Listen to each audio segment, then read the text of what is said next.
Welcome to the Terrible Podcast with your hosts from SteelersDepot.com, where you can find all your latest and greatest Steelers news. It's Dave Bryan and Alex Kozora, always lit, talking Steelers. And now, here's Dave and Alex.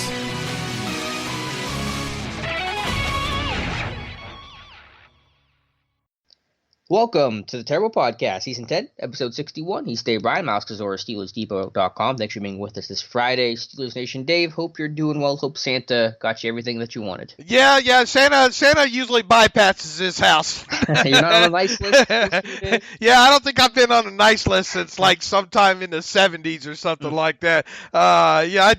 We just we keep it real low key here and really don't do, look, Christmas is, we kind of treat Christmas as every day around this house, if you will. If we need something, we go get it. If we don't need it, we don't get it, kind of thing there. But nice and quiet, a couple of good meals mixed in there. How about you? Did you have a nice Christmas? Did you spend some time with the family there? I did, and I got some things I wanted. I got a blender, trying to make some smoothies. First one didn't go too well yesterday. You getting some of that James Harrison powder or something, or what? You tried I'm gonna be swole here in a couple of months here, Dave. And my mom, I love all of my gifts, and I'm very appreciative of them. But my mom always gets me one practical gift that reminds me of my own mortality. I've gotten like a car safety kit before, back when I had the McLumina, which is probably fair. So it had like the poncho and the flare and the triangle and all that. This year I got a fire extinguisher. So that's good to know my house could burn down at any point. But that's a very good practical gift that's very much in my mom's wheelhouse. Yeah, absolutely. We hope listeners had a great holiday as well here. Absolutely. All right, Dave. Hopefully, and unfortunately, this could be our last podcast of the Steelers season. Unfortunately, we'll get to that a little bit later on. But to the news of the day, and the most recent and pertinent news to talk about is the Steelers have placed fullback Roosevelt Nix and wide receiver Ryan Switzer on the IR to return list. They cannot play against the Ravens on Sunday, but there's a potential if this team gets in the playoffs, they could return. Then Nix went on IR with a knee injury, Switzer with a back on November 14th. So kind of a procedural thing. Obviously, this team doesn't make the playoffs, then it will become moot. But there is a potential if the Steelers win in advance for those guys to circle back. Yeah, it kind of caught me by surprise when yesterday when that move was announced there, but it does make sense. Look, you get two of these guys a year. They obviously hadn't used it on anybody, and time kind of look, I thought they had been on IR the full 8 weeks already, but that wasn't the case. So I was even a little bit confused there at first as far as whether or not those two could make it back to the 53 this weekend. Not that it was likely to happen, but whether it would be an option. And if you want to understand those IR to return rules, look, the players can return to practice after 6 weeks has expired with them being on reserve injured. They cannot be activated, however, from the designated to return list until after 8 weeks have passed. So obviously that means a couple more weeks until they hit the 8-week mark there. And look, this is just kind of looking ahead, if you will, and for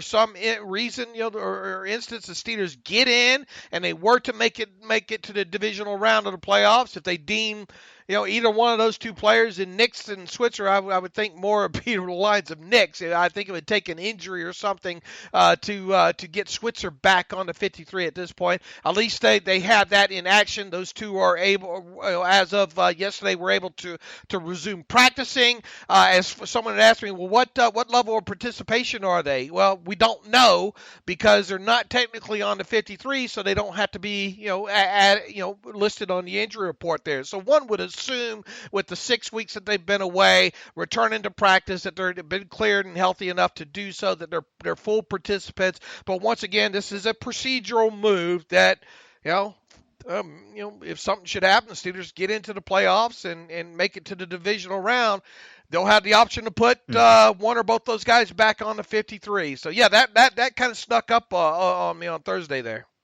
It did. Same for me. I was a little surprised by it, but yeah, like you said, procedural thing, probably not going to matter ultimately. I wouldn't expect those guys to really ever get activated because I don't think the team will probably end up getting that far. But to the injury report and the players that are, eligible to play for Sunday's game, Dave, why don't you run us through what we're looking at here on Friday? Yeah, look, Mike Tomlin already told us on Tuesday that Maurkice Pouncey would be ruled out. Is going to miss this week's game with that knee injury that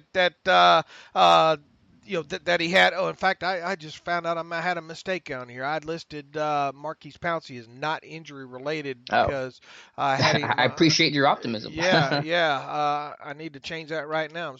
All right, well, I'll run through the report while you. I got it. I got it all fixed up there. But Maurkice Pouncey with the knee, James Conner with the quad. That's 2 practices in a row. Those 2 have missed. Pouncey obviously not going to play against the Ravens, and it's not looking for looking good for James Conner and that quad as well too. Look, this is a guy that he keeps trying to play, and he never finishes the game here. And with him missing 2 days of practice already. Man, I know he's probably looking to try to get that proven performance escalator, but I'm not optimistic about him even if he does dress. So my guess is that he'll be down this week here. So those are the 2 main ones. Joe Hayden, after not practicing on Thursday. No, he did not practice on Thursday, but he did practice on Wednesday, I believe. Now, this is kind of a repeat of what happened last week with him. I think he told a reporter after practice that despite not practicing on Thursday, he's still going to be fine, and we're going to have a repeat of that this week. So nothing to worry about there. Ramon Foster had his usual day off on Thursday. He should go back to full. And the guys, the not injury-related guys, pretty good long list of those guys returned to practice on Thursday. And the one guy who missed on Wednesday due to injury that practiced fully on Thursday was Steven Nelson with a groin. So it looks like he's going to be good to go. So it really looks like the 2 on the injury report, when the Friday injury report comes out later this afternoon, Pouncey obviously would be listed as out, and I can't see James Conner, being listed anything higher than doubtful, but we've seen, been wrong before on those kind of things there. So I would expect the only 2 guys to receive status reports on Friday afternoon would be Pouncey and James Conner. And, of course, B.J. Finney will start at center in place of Pouncey against the Ravens. Yeah, same. I really doubt Connor's going to play. I'd be absolutely floored if he did, and Pouncey's already been ruled out. So that's how things shake up for Week 17. Dave, some awards being handed out at the end of the year. Pretty common thing. TJ Watt voted by his teammates, voted the Steelers 2019 MVP. Don't think there's a whole lot of debate about that. I think obviously other players are worthy of it. Minka, I think from a pure value standpoint, could have certainly been deserving and worthy of that honor. But, I mean, Watt's a guy that's going to be in that front-runner status for Defensive Player of the Year across the NFL. What he's meant to the team this year, from start to finish, and the evolution of his game, he just gets better and better when you think he's already hit a ceiling. Just fantastic and one of an all-time great seasons for TJ Watt. Absolutely. It was, that was a no-brainer choice right there. And it was the right choice. Keith Butler talked about, how he sets examples, in practice, is just a good overall teammate there, and kind of the next leader of that defense, if you will. Obviously Cameron Hayward probably got a couple more years left in him, but definitely the guy that's going to have that torch passed down to him. You would think at some point here, just a phenomenal season, for him. And now I guess the only question at this point is it enough to garner him the Defensive Player of the Year award? The guy in Arizona will obviously have something to say about that, but you can make a very strong argument that it should be T.J. Watt, Defensive Player of the Year. You can, and obviously the New England fans are saying, you make a good argument for Stephon Gilmore, Chandler Jones in Arizona, Shaq Barrett in Tampa Bay, Aaron Donald, of course, is a perennial guy in that conversation, but Watt more than deserving of it, so I was happy to see that. Before I transition to Rookie of the Year potential awards, I do want to mention later on in the show we do have our buddy John Eisenberg covering the Ravens, author of The League. He'll talk about Baltimore in the Week 17 matchup, so just want to preview that for later in the show. Dave, probably by the time people are listening to this, the awards for these two categories will be announced. But Rookie of the Year and the Chief Award given to a player that's best with the media. Rookie of the Year is interesting. You had an article yesterday on Steelers Depot debating is it going to be Devin Bush or Diontae Johnson. It could be co-winners of that award. So I think both guys are worthy of it. If you had to give an edge between Bush or Johnson, who would you lean towards? Yikes! I don't know if I could. I'm making you choose. When I was writing this thing up, I've obviously watched both these guys play all season long and seen, kind of their highs and their lows. And, when you look at the resumes of both players here, impressive. And you could really make us, and I won't be surprised if it, and I don't think, looking back at the list, I don't think there's ever been a co-winner of the Joe Greene Great Performance Award here. If ever there was a year, this could be the year. Man, hand to the fire. I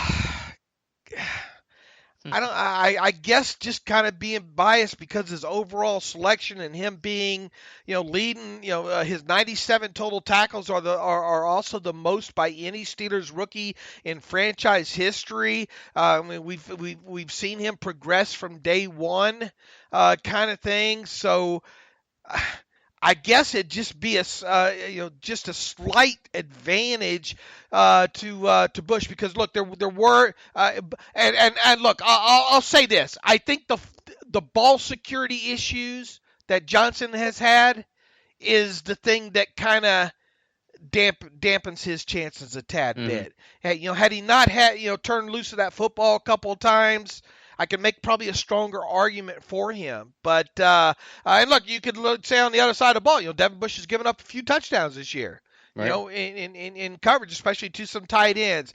It's nip and tuck, Alex, but hand to the fire. Really, I think it should be both, to be honest with you. Mm-hmm. But who do I think will win it? I think it'll be Bush. How's that? Yeah, I think Devin Bush probably will win it again. The awards are already probably announced by the time people are listening to this, especially if you're later in the day. I will say that let me make the case for Diontae Johnson in the sense of, expectations. Bush, he kind of knew was going to come in and play a lot right away. Diontae Johnson was a guy who shouldn't be playing the amount of snaps he is right now. He's supposed to be a backup guy. That role was going to expand throughout the year. Maybe by midseason he would overtake Dante Moncrief. Well, that all changed really quickly when Moncrief fell apart and Diontae Johnson's basically your full-time starter by week 3, and the receiving issues and the offense in general with all the revolving doors of quarterback. I kind of go Diontae Johnson just because of how much better he played relative to expectations and coming in where he wasn't going to be counted on and then had to be in that spotlight role, and I think succeeded and got better as the year went along. So both guys well-deserving. Obviously Bush with the turnovers, so he had, 6 in the first 6 weeks or whatever the number was. Just some crazy numbers, but I think Diontae Johnson just stepping up into that role where no one really expected that coming into the season, I think makes that the deciding factor for me. Yeah, look, like I said, I think you can make strong arguments for both these guys. And my choice, if I were to vote, if I were a member of the Pittsburgh chapter of the Pro Football Writers of America, I would choose co-MVPs here. Okay. I would go Diontae co-rookies of the year, sorry. Mm-hmm. Yeah, that's fair. Like I said, you said it's never been done before? Yeah, not. Yeah, look back at the list. I didn't see any co. And it's good that we're having this discussion, right? Remember when Patrick Bailey won it, and whatever year that was, 2008, we didn't have anybody. Yeah, and really Terrell Edmonds, it was pretty much a gift to him, last year and all. So look, it's good that we're conflicted as to which of these two young players should get the Rookie of the Year award. Who won it in 2017 with Juju and Watt and Connor? Well, Connor didn't win it. Juju won it, right? Was it? I'm asking. Yeah. Yeah. Okay.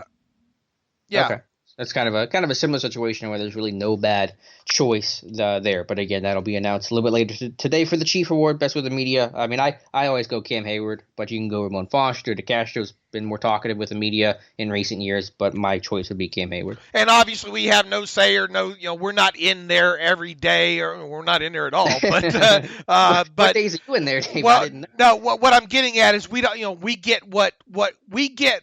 what Steelers.com and some of the beat writers post video wise, to see interactions. We're not in there to see day to day who's making themselves available and who's good with the media on, both after wins and losses kind of thing here.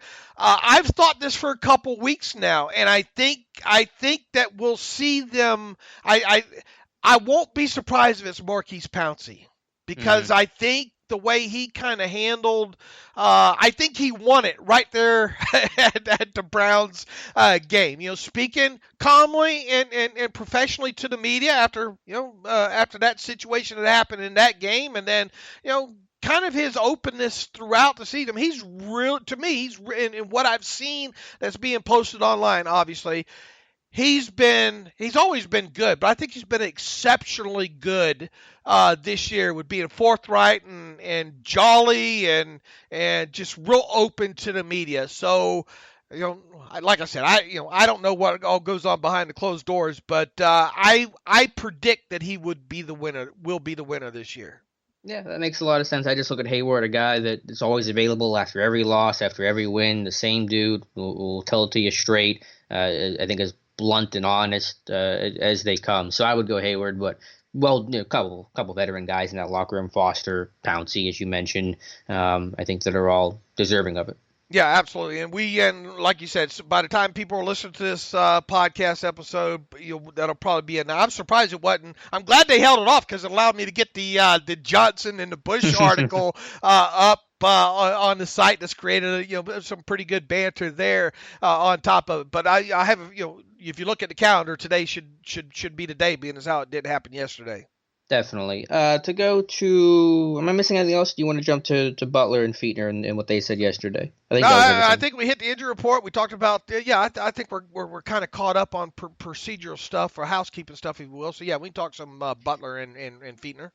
Okay, let's do it. Yeah, they talked, as they always do, on Thursday. Not a whole lot to say. I think there were some interesting questions asked about Juju, and I think Juju is a guy that wears his heart on his sleeve, but I think that can almost be a detriment sometimes, where he's got to take a step back, and he had this "woe is me, it's all my fault" feeling, and that's what he communicated to the media after the Jets loss, and you just can't have that. And I think Fichtner was asked about that, and just kind of how do you manage Juju, make sure he gets through it and doesn't, harm himself by wearing his heart on his sleeve. And you appreciate that, but certainly it can have some negative consequences for it. But Fichtner said, quote, he wants to win as bad as anybody. He wants to make a lot of plays. I respect him for that. It is never one man and it's never one play. We put ourselves in a lot of situations. Held the very ball that Duck threw a pick in the end zone. Maybe if we threw that to Juju standing near the sideline, he might run it in for a touchdown. And that was the second interception intended for Jalen Samuels that Fichtner's referencing. So, yeah, with Juju, I know it's been a very difficult season for him. I think the best thing for him is to reset this year, close the book on it, and just move past it. But, it's a guy that they're going to need on Sunday if they want to upset the Ravens. Yeah, absolutely. He's going to have. I think Juju's going to have to play a big part in this game if they're going to beat the Ravens. I think a lot of short stuff there. I think he's going to have to do some little bit of damage after the catch as well too. He goes on. He was asked about on Juju Smith-Schuster, saying, I think injuries is the strongest thing with him. He has been nicked up. He tries to go. Fichtner says, I respect him because a couple of weeks ago he tried to go as quick as he could to get back, and it probably wasn't right, so he didn't end up going out that week. Some guys wear injury pain differently. Juju is a legitimate tough guy, so he's going to go, and you may not know what type of pain and or injury is there. I just know when they clear him to go, we will use him as much as we can. He also Randy went on, talk, had quite a few things to say about Devin Hodges and his ability. Is it reasonable to expect him to bounce back off, after these two really poor performances against the Bills and the Jets? And we talked about this kind of early in the season. We're talking about Randy wanting these quarterbacks to, you got to be aggressive, but be careful. Mm-hmm. Right. Kind of thing there. And that's kind of the message that you get again, or got again on Thursday from Randy concerning Devin Hodges is, look, we want you to be aggressive, but, if the check down's there, go ahead and do it. Now, a lot of people, and it's not surprising, in the social media world, some of these quotes coming out Obviously, a lot of people don't hear the context of them. They'll see the written word a lot of times and all. Do you feel that Randy threw Hodges up underneath the bus, if you will, by talking about the way he handled that first interception in the blitz and the dropper there, and really more so, indirectly, talking about when answering a question about Juju, about saying, look, if he throws that ball to a wide open Juju on the sideline, maybe we win the game. Is it okay for an OC to be critical like that? Some people saying that Randy's not taking enough blame here. Well, I mean, there's a lot of questions there. No, I don't think he's throwing under the bus. I didn't even realize that people interpreted that as throwing those players under the bus. I didn't see. Okay, I believe it. I didn't see those comments. I think that. Well, first of all, the comments about how Duck responded after the interception, I don't think anything's even controversial. Said they're talking about how he missed Juju on that second interception. I'm sure that's something that's already been discussed internally. So if there are things that are discussed in the film room, which you can guarantee that they were, that's not throwing a guy under the bus. It's already been discussed. I think they're on the same page. Life goes on. I laughed at the comment, and I thought this is where someone might take this out of context. We're saying, the first question Fichtner got was, do you expect Hodges to kind of bounce back? And Fichtner says, well, I expect that he will eliminate any mistakes that he has made, and whatever mistakes he makes in this game will be a new one. Not exactly the bar to set, but the reason why they say that is because Tomlin always says, whatever mistakes you make, let it be a new one, just basically saying don't repeat the same mistakes as before, improve and fix your errors. But I did kind of get a chuckle at that response. But no, I think now to the question of just how much blame does Fichtner get overall for this stuff, again, there's a balance there. He certainly deserves some of the blame. Sometimes it's not on him. It just depends what you're talking about. But nothing he said there I thought was out of line. Yeah, I didn't, and obviously, once again, I haven't heard a lot of the actual. I've seen bits and pieces of the actual, to put it into context here. I don't view him as throwing high. Like you said, these two have discussed this behind closed doors. It's okay to me, and I like sometimes when coordinators or coaches are forthright saying, look, this is what happened on the play. This is what he probably should have done here, because it helps us decipher the tape a little bit better at times. Yep. That way. So I personally didn't view it. Look, Randy is the offensive coordinator, and the offense has not been productive this year, so it's a results situation here where he's going to shoulder a lot of the criticism. There's going to be cries for there has been cries for Randy to be fired. They're going to continue throughout the offseason. Randy needs to be replaced. Alex and I could scream at the mountaintops for the large portion that wants that to happen, but just the overall odds of it happening are not great, considering you've got Ben Roethlisberger involved in this thing. And look, I mean,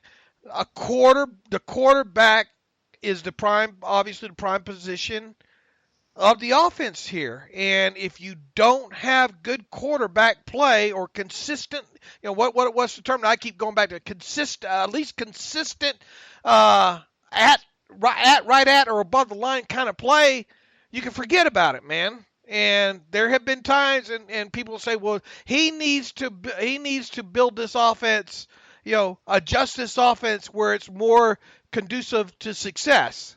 What does that even mean? I mean, I mean, do you want him to change the whole these? You just don't throw out all these plays and put in new plays. Yeah, it's been a challenge. As I said, there's definitely blame that goes to Fichtner, but when your offense can't execute a snap, they can't execute an exchange correctly, when you have a revolving door at virtually every single position, basically every skill position, you just don't know who's available. Young guys coming in, new faces, guys that are new to your system. It's difficult. I'm sure it's probably the most. I would say that 5 years from now, Fichtner will look back on this moment and say this was the most difficult season I've ever had as a coach, and he's been coaching for a long time. Now, no one's throwing a pity party for him. It's his job to try to get this thing right, but the offense has to protect the football. They can't, and I don't think those issues specifically are really on Fichtner. They're more on just poor quarterback play. So it's been a bad year for Fichtner. I'm not saying he's a great coordinator. I think he's average to below average probably overall, and I think he gets helped by the talent around him, similar to Butler. But again, in that case, I mean, there are some coordinators that obviously are. Look, the Baltimore Ravens, who they'll play on Sunday there. They come out and they know they're gonna run the ball. The defense knows they're gonna run the ball, and the guy selling popcorn knows they're going to run the ball. My wife, who doesn't even watch the game, knows they're going to run the ball, and they run the ball, and they run it successfully. The Steelers aren't that team. Right. Look, this team has been severely handicapped by a poor run game to start with here. And I know you saw the successful run rates by the running backs that I put up on Twitter yesterday. They've declined in each of the last 3 years, and this season is below 45%, and that's bad. Okay, when you have a quarterback, young quarterbacks like this, you've got to be able to run the football successfully to help protect that quarterback, and the Steelers can't and haven't been able to do that on a consistent enough basis, and it's caused a lot of second and long. It's caused and not only that, this is a team on 1st and 10 situations this year that's ranked 31st in the league in yards in yards per average yards per play on 1st and 10. Well, that tells you a lot right there. I mean, this team is behind the change, and you cannot consistently keep an offense like this that can't run the football behind the chains, or you're going to have struggles there. Now, what level of degree you want to place the blame here on the talent? Because, look, this offensive line hasn't been great, especially in the pass protection, especially in the last 2 weeks. How much do you want to put on Sean Surratt? How much do you want to put on Randy Fichtner? How much do you want to put on individual players? Yeah, there's plenty of blame to go around here. But, not all of it, what I'm getting at is not all of it goes on the offensive coordinator here. And people just I think because they've been so spoiled with Ben Roethlisberger over the year, just make the plays better, and everything will be okay. Yeah, no, I mean that's obviously oversimplification of the situation. To the point that you were making initially there was that every coach needs talent. If you have no talent, I don't really care how good of a coach you are. You can be Bill Walsh or Bill Belichick, and you're not going to make it work. But Fichtner has not really been able to elevate the talent and transcend the talent, and really it's about the talent of making the plays more so than the coach being able to scheme it up beautifully. So I think that's the point I just want to make with Fichtner is that, similar to Butler, where I think that you need a talent much more than his coaching can take average talent and make it great. He needs that great talent to make the offense look good. And occasionally you need your playmakers to make plays. And it was a great play by Marcus Mays in that game against the Jets, but that ball hit James Washington in the hands. Is that a tough play to make? Yes. But, how many times have I talked about, his lobster crackers and all throughout the season? This guy's got extremely strong hands, and we've seen him make strong-handed catches like that. If he makes that play, who knows? They win the game, right? Yeah, they almost certainly win it. Yeah, no, again, there's plenty of criticism for Fichtner. I think we've talked about that often, and I've written articles about it and done breakdowns of it, and we'll continue to do so during the offseason. But I understand and acknowledge the difficult spot that he's in. I think that perspective is worth mentioning. Look, he's not been perfect at all. How do you rate him as an OC just overall? If you had to say just below average, but you get the idea. What would you kind of rank him? Well, all we've seen before. Make no mistake about it. Ben Roethlisberger's ability to extend plays will hide the flaws of a lot of offensive coordinators. Makes their job. How many extended plays have we seen by quarterbacks this year? Not many. No, not many at all. He's below average. Yeah, I'm with you. You don't see a lot of the stuff that you see around the leagues. The 49ers play that small ball, What I want to see from Fichtner are more constraint plays. We're using one play earlier in the game that work off of it later in the game, where you're doing the same thing, but maybe you're adding a different wrinkle to it. Maybe you're booting off of a run look or something like that. Those constraint plays that we're using one to set up another. That's what this offense needs, and they're not getting enough of that. You're not. No one's going to confuse it with Josh McDaniels or Shanahan or McVay, those kind of things there. So, yeah, he needs but, I mean, how much also can those young quarterbacks handle in those situations as well, too, you know? Mm-hmm. Yeah, no, again, the blame to go around. I'm not here to try to divvy up that it's 20% for Fichtner and 30% on the court. I'm not going to play that game. I know that but we both agree he's not going anywhere, right? No, yeah. We don't think he is. I fully believe he'll be back in 2020, and I tell people that all the time. You know, people say, do you think Fichtner should be fired? I say, well, that's not even the point, because he's not going to get fired, because he's going to come back because he's Ben's guy. They're not going to change OCs, and Ben's likely final 2 years and bring somebody out of house. There's no one in house to even promote. So Fichtner's going to be back in 2020, and that's the point that all really matters here. Right. I mean, look, we throughout the season we've talked about, look, I circle 3 or 4 plays every week where the Wildcat. I mean, that just the insanity of that alone. I mean, you go back to that first Ravens game and Jalen Samuels being asked to throw really the win ratio at that point. What is it? What do you stand to gain the most, even if that play works? Yeah, nothing. The cost-benefit analysis just didn't make any sense there. Yeah, so again, we've been critical of Fichtner, critical of the players. Just been a mess all around for the offense. No other way around it. But I don't think that's enough for our listeners there. I think they want us to scream at the top of the mountains to fire Fichtner. Well, like I said, if Ben was 30, I think you take a harder look at changing it. But I think when you're just so entrenched into it, and obviously Fichtner and Ben produced last year, and that's going to be the hope to kind of get back to that in 2020, I don't see a change coming.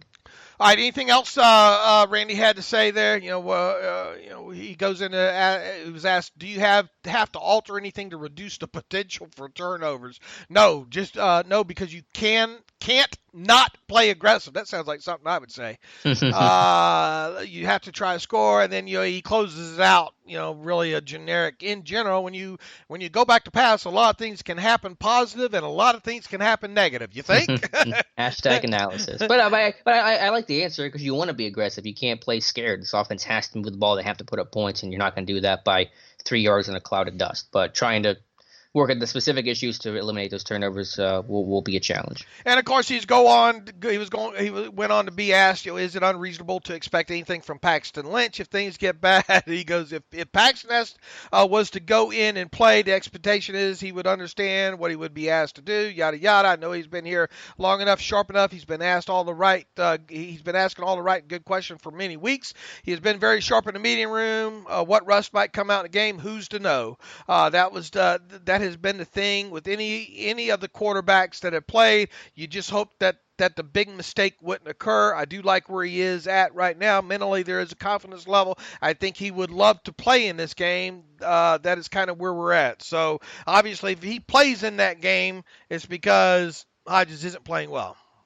Yeah, so hopefully you don't see Paxton Lynch. To go over to Keith Butler, not a whole lot there. Just like the commentary on T.J. Watt, talking about how competitive he is, how he never wants to even have a day off. He has to basically just, force the guy to sit out as he did yesterday just for a day off. Because I think he's probably been playing through something small. I mean, all these guys are playing through something if you're playing the volume of snaps that he is by the time Week 17 rolls around. But just, again, the thing that I've always circled back to Watt this year is obviously the sack numbers are impressive and, all the accolades and awards he's won and is going to win. But the volume of snaps in which he does it, about 90%, him and Dupree, to play that consistently, snap to snap, play that hard and play that well, I think to me is the most impressive part of his game. What is he? He's left a couple games. What was it? Hip? Or yeah, he's a little. Well, he's had a hip, maybe a knee or something. He's about 86% on the season. Bud's a little higher at 91%. So yeah, you can just kind of tell he's probably dealing with something a little nagging.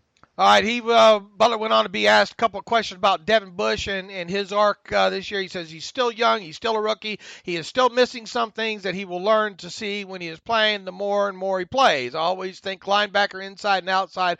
Always think learn from their mistakes and don't repeat their mistakes and start to get better. When they start to get, you usually reap the benefits from them in their second, third, fourth year in the league, and then their most effective years are 4, 5, and 6, somewhere around there. Good Lord, I hope we're not waiting. I'd like to see some uber productive years out of Bush, maybe starting next year with him. Mm-hmm. I think he's kind of stretching it out a little bit there. But look, I mean, we've seen Devin Bush just most recently do some bad things as far as gap knowing his gap and trying to do too much. And then you see things against the Jets, where he is filling the proper space and all there too. Yeah, So I saw him correct those mistakes. That was positive. yeah, so there has been, the good thing is that when we're seeing him make mistakes, we see usually really the next game him be able to solve those. Now he'll have to fix kind of his leverage and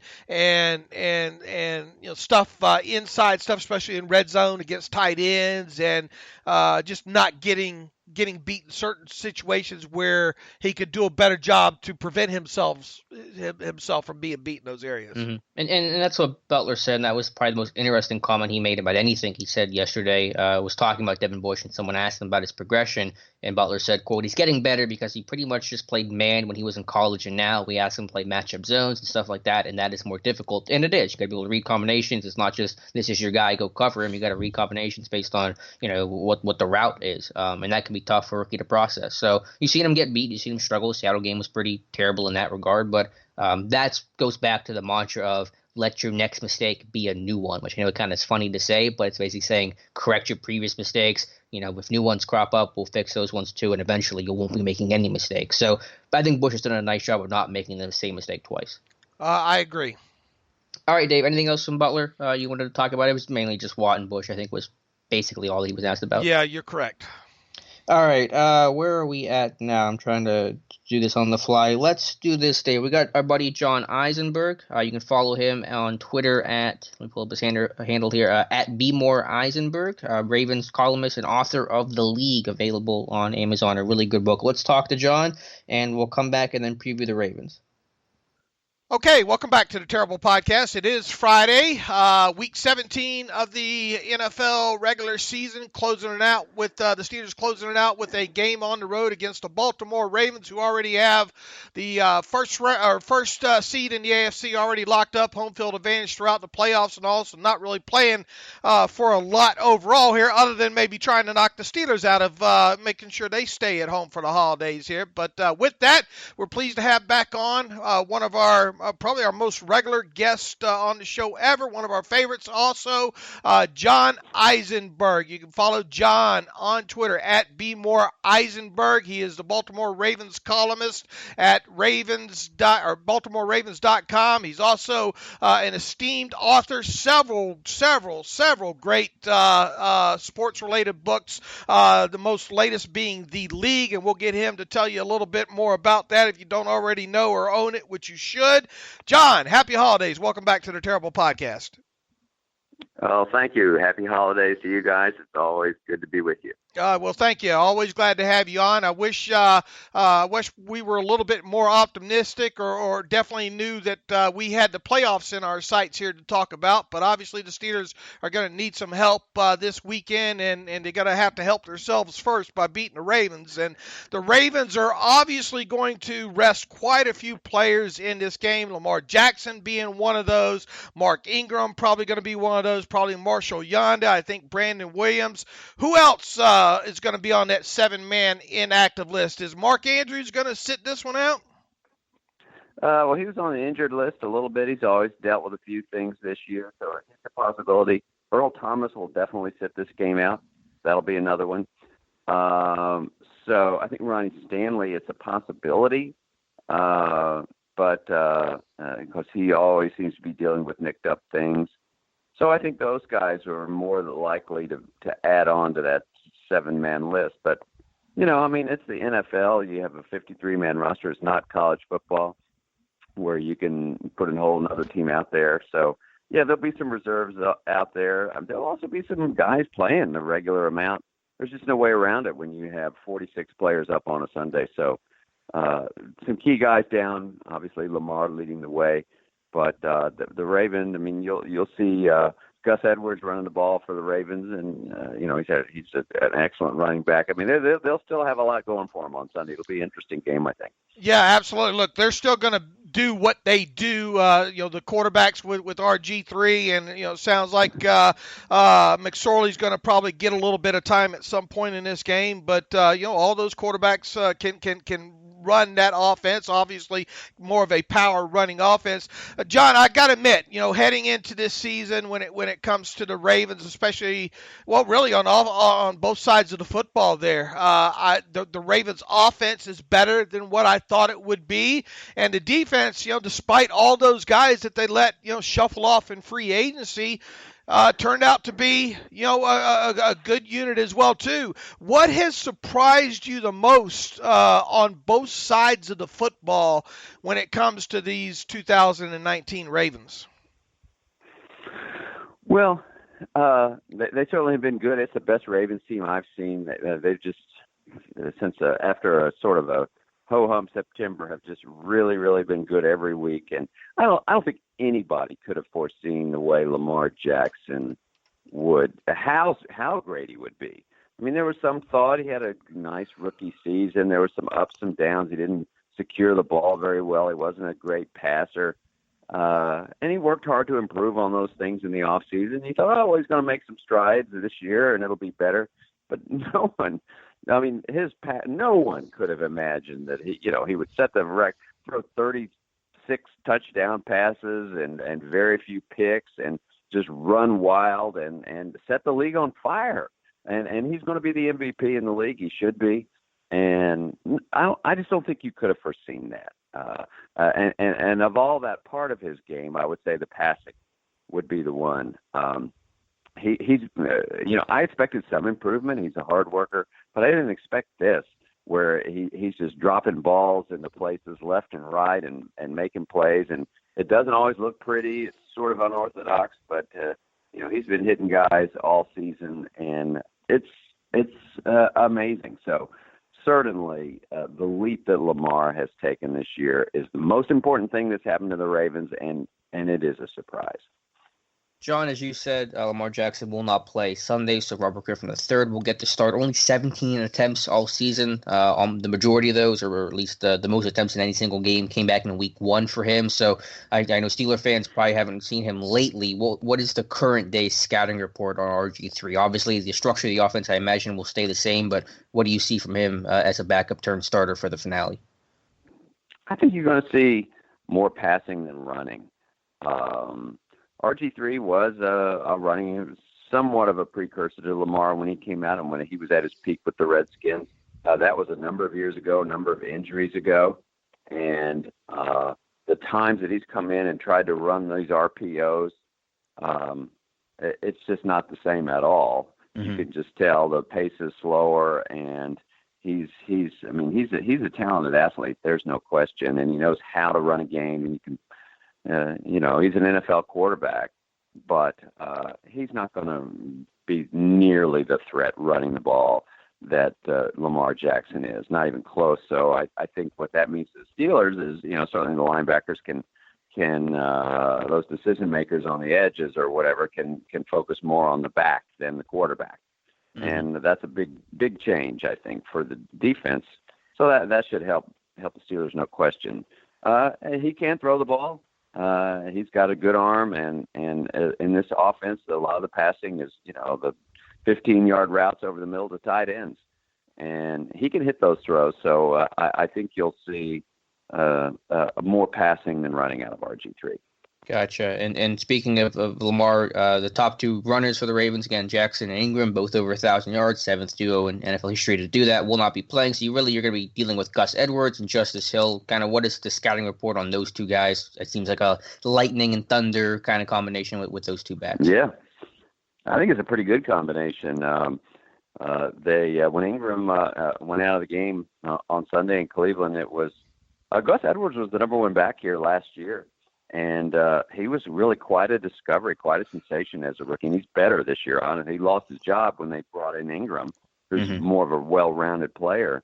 But Edwards, a very motivated second-year player, saw coming off a good, surprising rookie season that he changed his body. He became a little more lean but strong.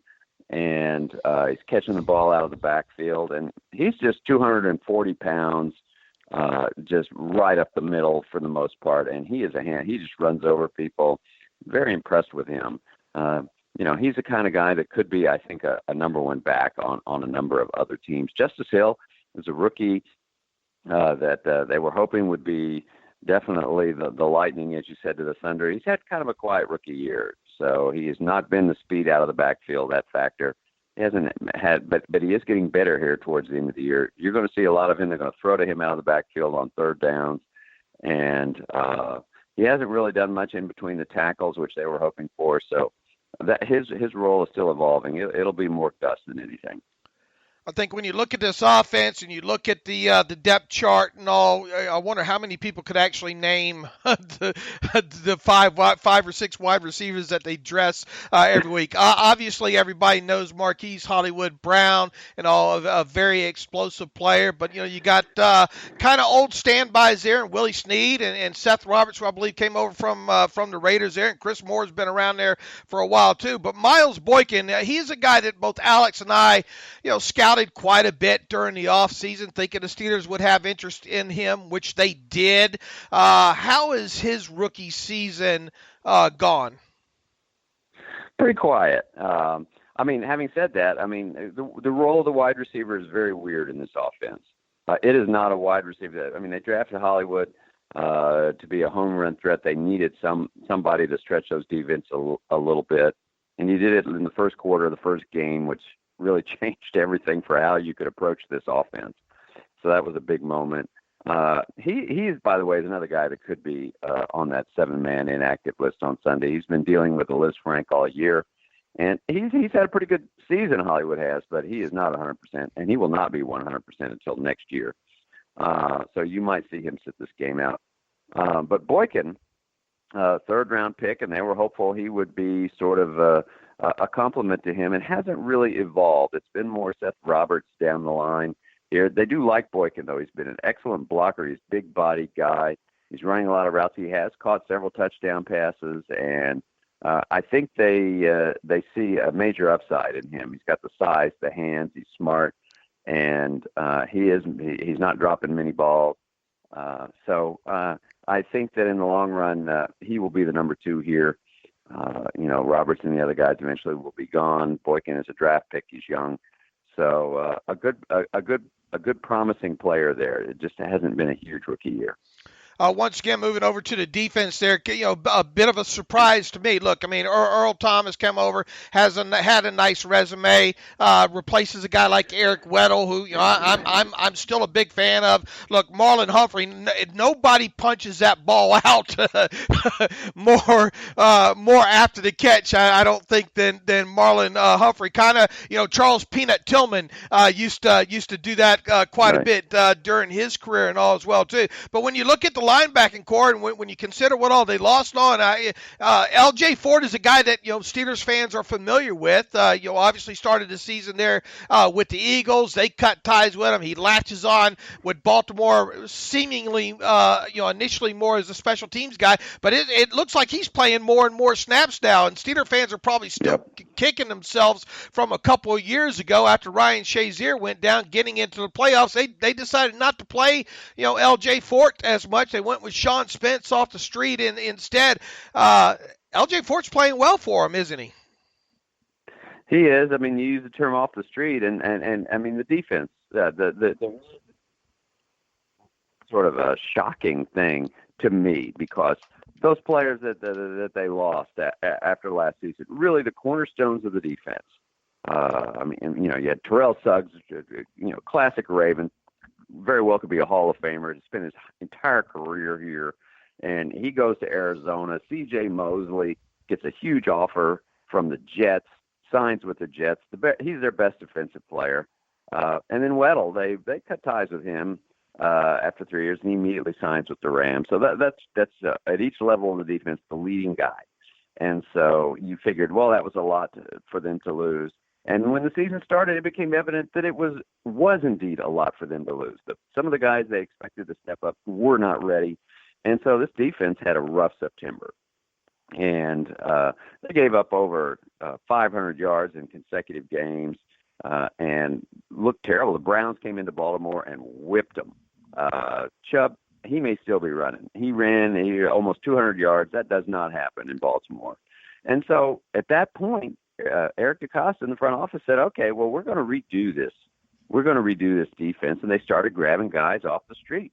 And I think there are now 9 guys that they've added to the defense. And some of them are key players. Josh Bynes, the middle linebacker, he was out of a job. He's replaced Mosley. Defensive in the front, D'Amata Pecco, who, of course, all those years with the Bengals. They brought him in. Jihad, they needed pressure. They weren't getting any pressure. Jihad Ward is a guy that just sort of came out of nowhere and has been he had been cut by the Colts, I believe, and he's here. And then, you mentioned Fort. He's been excellent here from the get-go. And so it's like, well, why was he available? So there's just a bunch of guys that they have added. And plus, in that September games, Jimmy Smith was out injured earlier in the year. Brandon Williams missed a game. So between those two guys coming back and all these guys that they've added, I mean, they lost Tony Jefferson, who had the green dot helmet, was their safety. And they brought in this guy, Chuck Clark. They didn't bring him in. He was a backup, and he's been outstanding. So it's just a combination of all these moves. The defense has come together very well. And, of course, you have Wink Martindale, very aggressive coordinator. They send a lot of blitzes, and they have a very strong secondary between Marlon Humphrey and Earl Thomas, Jimmy Smith. I mean, it's just a lot of cover guys back there. So they feel they can blitz a lot. So it's become a very interesting and challenging defense. And they stop the run as they always do around here, and the pass defense is good. So a strong unit that has been achieved a very unusual way.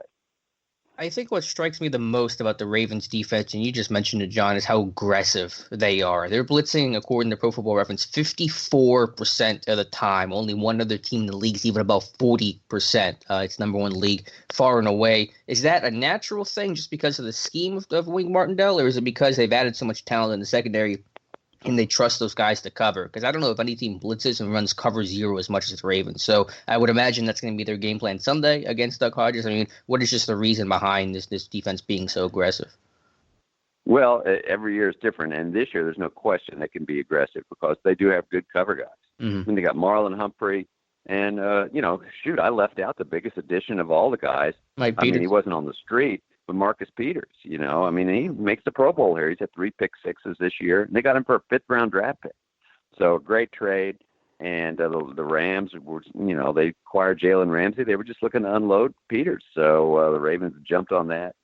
And so it's just very strong. You got Marlon Humphrey, Marcus Peters, Jimmy Smith. You've got Brandon Carr.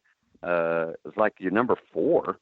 So playing in the slot, really. And all those 4 guys are on the field at the same time a lot. He's been playing more safety sometimes. There's a lot of hybrid positioning going on, and they just have a lot of good cover guys. Mm-hmm. So receivers aren't that open. So absolutely, that's when that's just, the red light goes on for a defensive coordinator. We can blitz. So that's why you see all these guys blitzing.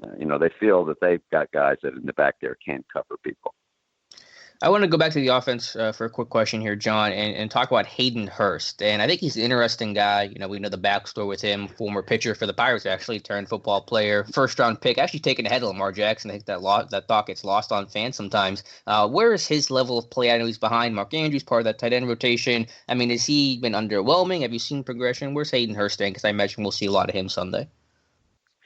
Yeah, he is definitely – they took those 2 tight ends that year. Andrews has definitely been the surprise. He's come on. He's a Pro Bowl player. He's one of the best pass-catching tight ends in the league, if not the. Really, really good. He's just been a huge player from the get-go. He can get open. So that has sort of Hurst has been in Andrews' shadow from the beginning, sort of a reversal of how they were picked. And Hurst had an injury last year, a foot injury that set him back. 2018, his rookie year. Wasn't particularly overwhelming. It was underwhelming. This year he's been healthy, and it's a tight end-based offense. So his role has been big. They have Nick Boyle and Andrews and Hayden Hurst, and they all play a lot. And so with Hurst, it's been as much blocking as pass catching. And he's become a very good, he's an impressive athlete, really fast, big and strong, and they use him a lot. And has he become the go-to guy like Andrews? No.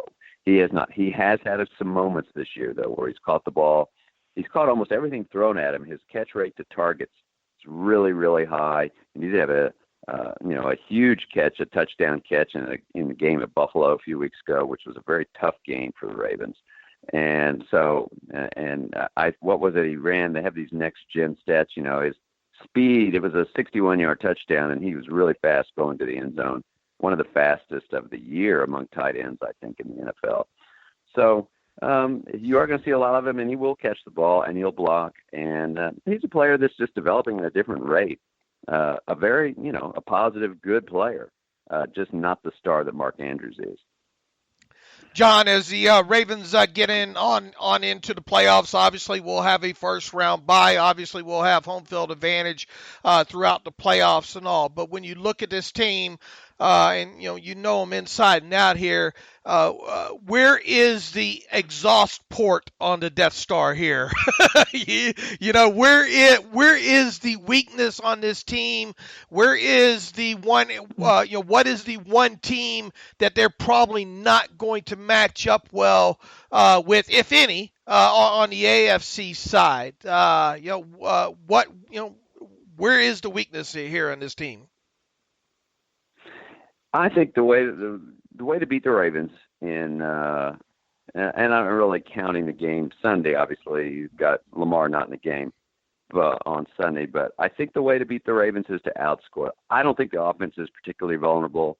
They've the worst game this year. They scored 20 points in the rain. They beat the 49ers. They average over 30 points a game. They haven't really been stopped. I'm not sure that anyone's really going to stop them. Keep them under 20 points this year. I think the way you can beat the Ravens is outscore them. And so you need a very strong offense, I think, to come in. The defense, yeah, it's been good, but when you are talking about, guys that have come off the street and a lot of blitzing, listen, if you get the right, Patrick Mahomes, I'm leading up to saying I think the Chiefs are the biggest danger because they could come into Baltimore with a great quarterback, throw the ball all over the place, and take their chances there. So I think that's far and away. Listen to me and all of it. I'm leaving out the Patriots, who are the defending champs and have won 12 games and are great and will come in here and block a punt probably and something will happen. We've all seen it.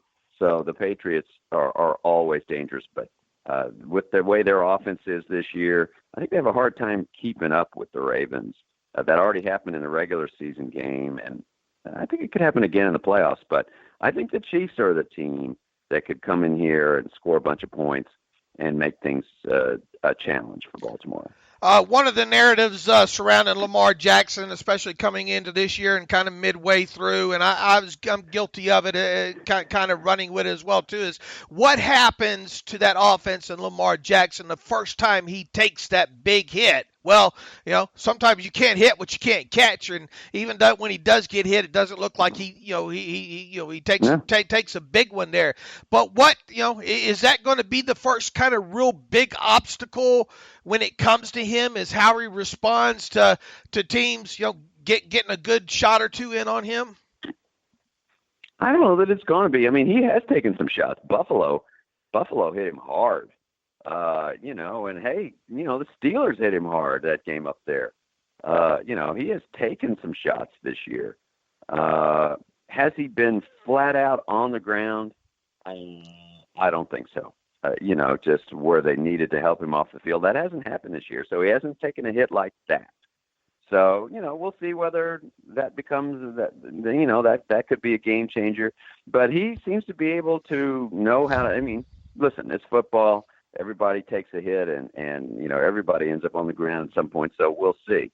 But he's been pretty good at knowing when to roll the dice and avoid those hits. And of course they coach him up on that every day because that's the biggest issue with him is, keeping him on the field the way he plays. So, but I will tell you, it has not been an issue this year. He has taken some hits and he always just pops right back up. So, the next time would be the first. All right. Before we get your prediction for the game on Sunday here, are you predicting this team to wind up in the Super Bowl? And if so, what are you kind of looking at as a Super Bowl matchup this year? I do think they'll make the Super Bowl. I think it's a good. I mean, it's kind of like you can do the math. It's like what I said before. Just the offense is going to put points up. I think that they are. I don't know what will happen with defensive coordinators. I'm a big believer in defensive coordinators in the NFL. They kind of figure stuff out. I don't know what will happen going forward in 2020 and beyond. Give people some time. They start to figure stuff out. This year, though, it seems like the Ravens are a step ahead with this offense that people can't seem to stop it. So, if you're going to put up 25, 20, on a bad day, 20, and on an average day, 30 points a game, well, you better be ready to score. And I just don't think the Ravens defense is going to give up that many points to people. It's playing pretty well. So I think that does get them to the Super Bowl. As far as the NFC playoffs, I always thought the Saints are the team to be wary of there. The 49ers came in here and really played a good game. That's a good football team. They have had a couple of hiccups. I mean, they lost that home game to Atlanta, I believe it was, and that was a surprise to me. But that's a good football team. Those are the two that I would think would be. But the Saints, to me, it's that year after thing. They thought they should have been in there last year. They should have been in there last year. They would have probably would have done a better job in the Super Bowl last year, and they really feel they belong. So something tells me that would be the likeliest one, Baltimore and New Orleans. John, you've covered the Ravens for a long time, and that means indirectly covering the Steelers for a long time on top of it. Heck, you've written about the Steelers, and you know the Steelers inside and out, and the organization over the years as well too. What, as someone who covers the opposition there, in the AFC North, what is your view on the 2019 Steelers? I think the 2019 Steelers, I give Tomlin a lot of credit. I think, just a ton of talk about subtraction. We were talking about the Ravens earlier. I mean, all the guys that carried this team for the last few years, they're all gone, whether it be contracts or whatever. Don't have to get into that, or injuries with Ben. And it's just the talent level on the field. Juju gets hurt. The talent level, Shazier, I mean, this is one after the other. The talent level on the field is not what it was. And certainly a lot of back and forth quarterback, which is such an important position, as the Ravens know. And, it doesn't look like a playoff team to me in any way. However, he's got him in the hunt. I give Tom a lot of credit somehow figuring out a way to do this. It helps to have a good defense. That is a good defense that can cause problems. And I expect it to come in here and do a pretty good job on Sunday. So, my hat's off to the Steelers for dealing with a lot of adversity. And I don't know, I have a lot of respect for them. They always figure out a way to win and know how to be in the hunt.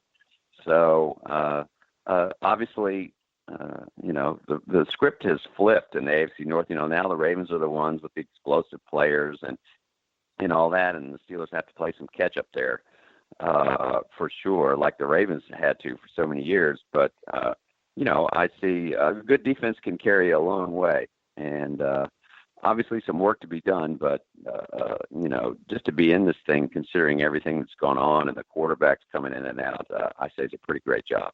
All right, with that, you hit on earlier, and Alex and I have talked about it a few times, I think, already this past week. Even though the Ravens are going to rest players, they still got to dress 46 guys out there, and they're pretty good ones that are going to be playing quite a bit of snaps out there on for the Ravens on both sides of the football there against Steelers offense is still struggling to score points. A good defense obviously will be on the field for the Steelers on Sunday. What's going to happen Sunday in Baltimore, and how about a final score prediction? I think the Ravens are going to win this game. I think they are motivated, and honestly, not as much motivated by. I did a little legwork. The beating the Steelers thing. This is a young team. I think that Antonio Brown touchdown that knocked the Ravens out in 2016. I think I did some legwork. I think 13 of the Ravens on this roster were around for that. It's a bunch of new guys. They don't really. It's like, okay, they're told the Steelers is a rivalry. They'll buy in, but it's not really. They're more into what's going on their side of the ball. And this team has been red hot, playing all year with sort of an attitude, and that is, as this winning streak has evolved, it's like we're good. We are really good, and they do not want to let that lapse. And I think they feel like we could, bench our quarterback and go in and win would make a statement of sorts. I think they feel like they can. And, Griffin's a good backup. And they'll make some plays. It'll be a good, close, competitive game. I look forward to it. I think it'll be an interesting game. And I think lower scoring. And I'd say 20-17 Baltimore. All right, fair enough. And John, even though it's after Christmas, I know you sold a lot of books and all. It's a good time to still buy a book, getting into the off season here. Tell the people a little bit about the league. Yes, thank you. My book, The League, came out a year ago. Came out in paperback this fall, and the Wall Street Journal wrote about it this fall again. And it's the second year it's been out and about, and I'm really happy with that. It's really the creation story of the NFL based on 5 key owners, one of whom's Art Rooney Sr., sort of telling the story of how they worked together. George Halas and his generation, Rooney, Bert Bell, Tim Mara, and George Preston Marshall, the 20s, 30s, and 40s, how they sort of worked together to keep the NFL from folding, first of all, because it nearly did, and then sort of setting up to succeed down the line. It's a group biography, how they did it. And, there's a ton of Pittsburgh stuff in there, and the Rooneys were great. And it's really a creation story of the NFL, the league. It's a great book. I have a copy of it. I know several of our listeners have bought a copy of it as well. You can find all of John's books. Go to johneisenberg.com. Right. That's one way to find it, or you can search him out on Amazon or wherever you buy your books at and all as well, too. So, John, look, barring a minor miracle of sorts, this will be the last time that we talk to you. I don't know. We might have you on if the Ravens make the Super Bowl or whatnot, and maybe get your thoughts on that and all, but we certainly appreciate over this season and previous seasons all the time that you spend with us on the Terrible Podcast, and happy holidays once again, and we look forward to reading your work. Thanks again for being on the Terrible Podcast today. Thanks, John. Great. My pleasure as always. Thank you. And again, our thanks to John Eisenberg. Be sure to follow him on Twitter at @BMoreEisenberg. I think he's been on the podcast more than any other beat writer. Is that fair? Yeah. If this was Saturday Night Live, I think he'd be Steve Martin. I wish I got that. Or Tom Hanks. Both those guys. They talk about 10 Timers Club and all that. But yeah. Did you watch Eddie Murphy back on? Oh yeah, that was. I did. I DVR'd that so I could get through it pretty quick. And look, for someone who grew up and watched Saturday Night Live religiously during that time, it was the funniest Saturday Night Live I've seen in years. And really? I know that's probably not saying a lot, but he really had me chuckling in a few of those skits there. A few of the old standbys, had Gumby on there and some buckwheat and Mr. Robinson's Neighborhood. So did all the classics there. Just an overall funny guys. So yeah, I actually did enjoy that. All right, good. So again, I took you off track there. I apologize. John That's Eisenberg. Easy to do. Yeah, buy his book, The League. I know right after the holiday season, but if you need something as a late gift or just something to ring in the new year, that's the book to get. All right, Dave, let's talk Ravens. We know they're going to be sitting multiple starters, including Lamar Jackson. We'll begin with their offense, but I think with RG3 and still a strong run game with Edwards and Justice Hill and a couple of impressive young receivers and the million tight ends they have, I think that offense structurally is going to be about the same. Yeah, absolutely. When you go through and look, I think RG3, he played like 70 or 80 snaps, I think, total? 73 this season. Okay, and a lot of it's been mop-up time. I'm sure a few kneel downs included in there.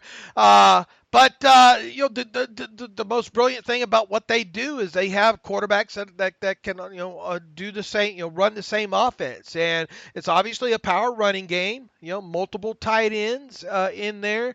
They try to like I said earlier. They could tell you that they're going to run when they line up, and a lot of times you know it's coming and you can't stop it. Now the Steelers did in that first meeting did a relatively good job in that. I think we're going to see some Vince Williams in this game because of it. Vince really did a good job in that Week 5 game of blowing up some of those runs on reading a lot of those keys there. Now, with them running that zone read, yeah, they're gonna run that several times in this. But RG3 in his older age here is certainly not going to be confused with be as dynamic as a guy like Lamar Jackson. And on top of it, they're probably not going to want RG3 to take a couple unnecessary hits in this game as well. And as John kind of pointed out, probably expect a little bit, see what RG3 can do with his arm in this game. Now, if they sit Mark Andrews, which I think they should, that's going to take an element of their game down a notch. And I'm not so sure I play Marquise Brown in this one. If I do, very, very limited as well, too. So you're already going to limit his kind of receiving options. And obviously they're not going to have their one of their bludgeon tools in Mark Ingram, but go back to what Gus Edwards did last season there. This is a guy that's effective doing what they want to do when it comes to running the football. Yeah, they're probably not going to have Marshall Yanda in there. That'll be another kind of plus for the Steelers if he doesn't play. But once again, even though they're going to sit several players in this game, they still got to dress 46 overall. A lot of the familiar faces are going to play offensively there, and they're still going to have some relative amount of success with running their offense through RG3 and Gus Edwards. I'm always about the weird stats, and I think the Ravens have probably more weird stats than any other team I could offer this year, and it begins with their run game. They're number one in running in all these categories: attempts, yards, touchdowns, yards per carry, runs of 10-plus yards, runs of 20-plus yards. Like, they just dominate every statistical category. The Ravens... it's coming. Yeah. You know what team has thrown the ball the fewest times this year? Oh, probably them, because, he'll have like 17 or 18 attempts per game, and he'll have 5 touchdowns, though, Mm-hmm. Yeah, they're a very efficient passing game, but it's just crazy, in the world of 2019 and passing games and big gaudy numbers, no team has thrown the ball less than the Baltimore Ravens this year. Granted, they played some blowout games and they've run out the clock, but it's just crazy to see. And then Gus Edwards, who's going to be the starting running back this Sunday, their third string back essentially behind Ingram and Lamar Jackson. He has 581 yards rushing this year. The Steelers' leading rusher is James Conner with 461. So Gus has 100 yards more than the Steelers' top rusher, and he's their third string backup player. So he's a talented back. Hill brings that lightning element that John talked about. I still think this run game is going to be difficult to handle, even with all those guys sitting out or being limited. The plus here is that they did a relatively good job back in Week 5. Mm-hmm. And not having to worry as much about, look, you better have some rush lane integrity in this, because he'll take off with the football, just like Lamar. Now, probably less so worried about him around the end, but more so if something breaks down pass protection wise and him cut loose. So you better have a spy on him, because he's not afraid to tuck it and run there. But look, they're going to run that zone read. They're going to do what they do. Mm-hmm. And yeah, they might throw a little bit more in this game to give RG3 a little bit of work, but not having his number one. If he doesn't have his number one weapon there in Mark Andrews, and as we talked about with John too, how many people can name? Seth. Look, Seth Roberts is a good receiver, but he's not someone that you think of as being a team's top 2 guy, I don't think. Mm-hmm. Same with Chris Moore, and same with Willie Snead. Willie Snead. Right. Steve can still get down the field a little bit. Obviously, Marquise Brown can as well, too. We'll see how much he plays. They'll probably want to get Miles Boykin quite a bit of work. And you and I both liked him, quite a bit coming out. It's not hard to envision him possibly being a Steeler, at this point here. But, you're just going to have to do a lot of what you did in that first game back in Week 5, and that's just have your gap integrity in here, and don't let them hit you for the big run. It's bad enough to give up a 20-yard explosive play through the air, but to give up one on the ground is kind of kind of demoralizing there. And look, they are going to try to run. So if you stymie that run game, and how many times did they sack Lamar Jackson in that first game? Five times? I think so. That sounds right. And, if not for an unfortunate, unnecessary call on Adaney, Yep. a couple plays you can circle in that game and say, what if? But I think the Steelers' defense will match up well with this B team. Yeah, I mean, obviously, the run fits are going to be key. Tackling, running to the football. While, yes, it's not Lamar quarterback, you're still going to have, RG3 accounted for in the run scheme and in your run fits because he will pull the football if it's available. He's not going to be afraid to do that one bit. So, yeah, the game plan's going to be the same. A lot of base defense, I imagine. A lot of 3-4. So you're going to see Vince play one of his higher snap counts of the year. What did he play in the first matchup? Because I imagine that was probably one of his higher. Was it 48 or something? I'm trying to remember. Well, if you get this right, I'm just gonna quit because I can't compete with that. 51. So you were super close. Yeah. So I think that was the second highest percentage of snaps he's played all year. The other game, the highest was Buffalo 2 weeks ago, which makes sense because Buffalo trying to run that thing out. So yeah, you're gonna see a lot of base, and again, it comes down to your run fits being strong, being physical at the line of scrimmage, at the point of attack, and getting off blocks and just having vision on the football. Really is where it starts because they're gonna have so much misdirection and read option stuff and a lot of pre-snap motion. You got to find the football first, and then play your technique, play your gap, and make the tackle.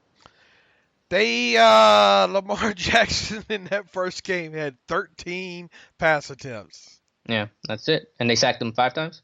And they sacked him 3 times. Sorry, 3 times. Okay, 3 times. Yeah. Yeah, I mean, and obviously if, Ronnie Stanley, I know John said, he hasn't been listed as one of those guys sitting out, but maybe they bench him midway through. So that offense, it just blows my mind how good their offense has been. I mean, from week 9 to week 16, so their last 8 games for Baltimore, they have 289 total points. Pittsburgh has 279 points this whole season, so they're outscoring Baltimore in half the games. Again, granted, quarterback situation, you guys know the story there. But this offense obviously won't be nearly as good because all the guys are missing, but they're just a well-oiled machine. They know who they are. They know their game plan. And like you said, Dave, even when you know as a defense what they're doing, it's still been tougher for these NFL defenses to try to stop them. Pittsburgh's done well, so that's obviously a positive thing. But the Ravens are a force to be reckoned with. Yeah, they've done such a good job of getting themselves in second and short situations. What are the Ravens on first down? What is their I know leading the league.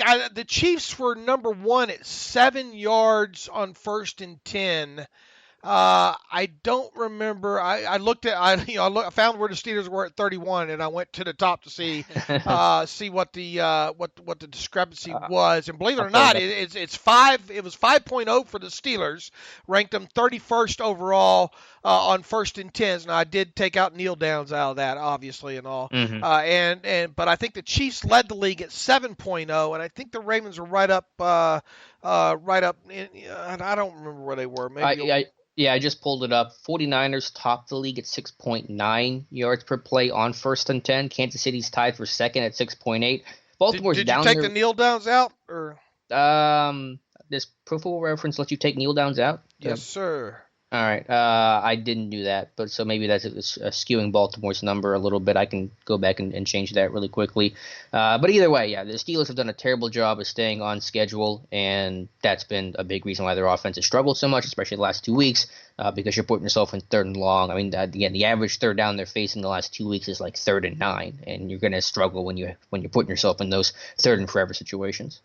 Absolutely. Here, let me see if I can pull this up even quick on here and get back to where I was yesterday on 1st and 10 situations here. And I just went, just a flat out search on 10 and 10 yards only on 1st and 10 here. Boy, yeah. They're a little bit slow here this morning. I got it here. Kansas City tied for 1st at 7. Okay, that's what I had. And the 49ers, Baltimore's at 6.3, so they're top 10.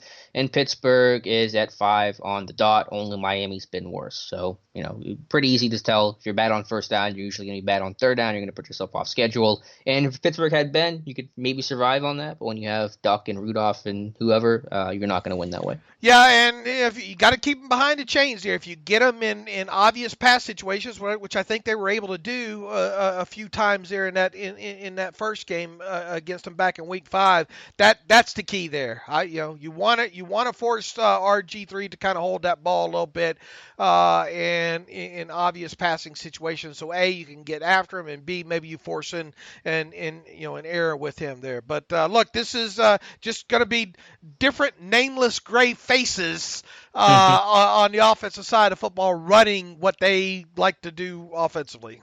Yep, absolutely. Let's flip to the defense now. And again, some key players missing. Nose tackle Brandon Williams, free safety Earl Thomas, I think are the big two. I'm not aware of any other key defensive players who are been confirmed to be sitting out, though I imagine guys like Marlon Humphrey, Marcus Peters aren't going to play this entire game.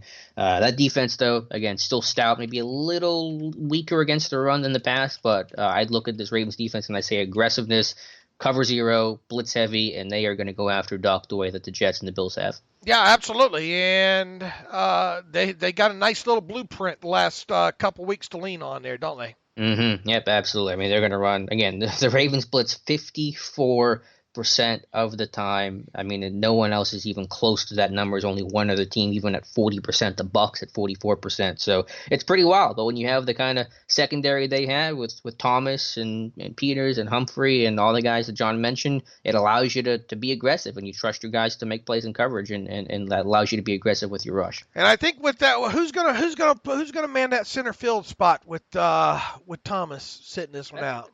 I'm not sure. I know Chuck Clark that John mentioned has been a sub-package player, number 36, usually near the line of scrimmage. I don't quite know who's going to fill in for Earl Thomas, though. See, that might be something to there are going to be some opportunities to be aggressive, you know? Mm-hmm. And I do wonder if they're going to be as aggressive with some of those guys not playing, if they kind of pull back a little bit because they have some backups in and they don't trust them to cover the way that they would starters. Yep. I agree on that. I mean, look, I think there's going to be some shots where you see them take them down the field on both sides deep, especially if they get some man cover. Look, like we've seen all season long. If they get that cover one look that they like, especially when an inexperienced kind of free safety back there, not used to playing a lot of snaps, they're going to do it.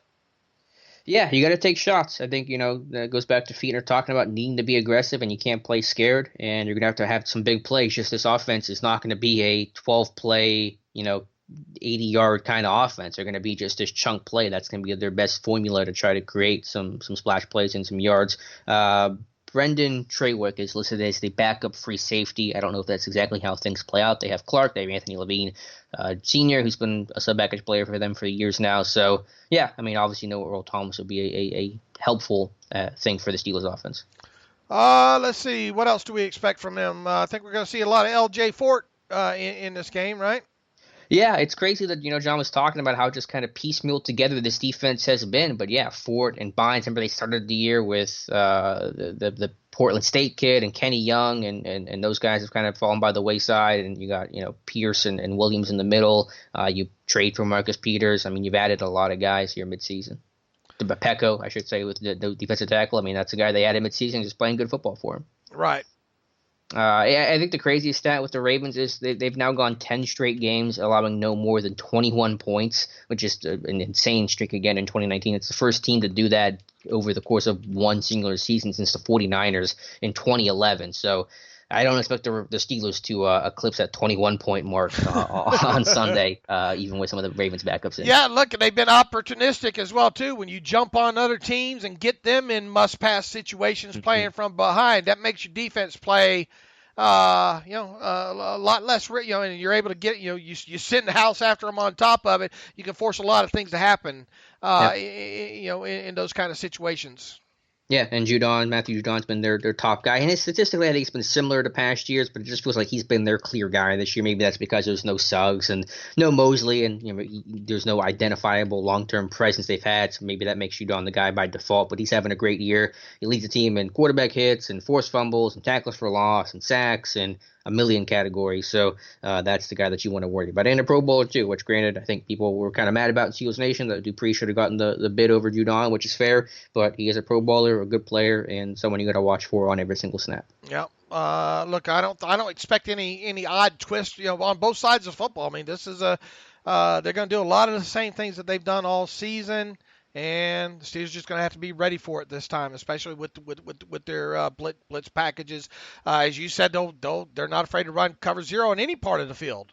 Mm-hmm. Yep. And then special teams, obviously one of the best in football with Tucker and Sam Cook. So they're guys that can get 3 points where most offenses can't, and guys that can a punter that can flip the field, unlike most punters in football. And with the way the Steelers have been punting the last 2 weeks, that could be a real game changer in this one. Yeah, absolutely. I mean, field position with it. Look, they got two of the best specialists in the league there. So. Mm-hmm.